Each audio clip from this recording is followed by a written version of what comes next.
কথায় আছে না, যার বিয়ে তার খবর নাই, পাড়াপড়শির ঘুম নাই। এটাই হলো বাংলাদেশ। দেখুন, যে দেশের খেলা হচ্ছে সেই দেশের মানুষ কোনো পতাকা টানায় না, কোনো মিছিল করে না, কোনো গ্যাঞ্জাম করে না। তাদের দেশ পুরো ক্লিন। আর বাংলাদেশ, এদের কোনো নেই, কোনো দল নেই, কোনো টিম। তারপরে অন্য দেশে সাপোর্ট করতে গিয়ে একজন আরেকজনের সাথে লাগালাগি করে। আর দেখুন, জার্মানি দেখুন, ফ্রান্স দেখুন, আর্জেন্টিনা দেখুন, যে কোনো দেশে দেখুন, এক প্রবাসী ভাই দেখাচ্ছে। দেখুন, আপনারা ভালোভাবে দেখে বুঝুন আর শিক্ষা নিন এখান থেকে, যে যার দেশের খেলা তার কোনো মাতামাতি নাই, কিন্তু বাংলাদেশের খেলা না, এত মাতামাতি। আর্জেন্টিনা, ব্রাজিল, এত মাতামাতি কেন হয়? দেখুন, ভিডিওটি দেখুন, তাহলে বুঝতে পারবেন।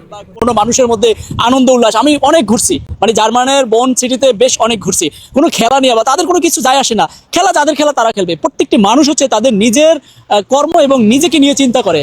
তারা হচ্ছে আমাদের মতো পরেরটা নিয়ে আবেগ বা চাহিদা বা উল্লাস, নো, এটি তাদের মধ্যে নাই ভাই। মনের মধ্যে অ্যাকচুয়ালি ব্রাজিল, এখন বাধ্য হয়ে আমার আর্জেন্টিনা। সংসার টেকানোর জন্য আসলে আর্জেন্টিনা সাপোর্ট করতে।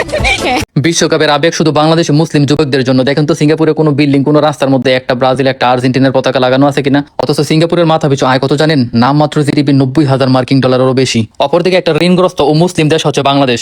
আর এই ফুটবল বিশ্বকাপ ঘিরে তাদের আবেগ ও পতাকা নিয়ে কর্মকাণ্ড দেখলে অবাক লাগে। এই আবেগের প্রতি তাদের লজ্জা হওয়া উচিত।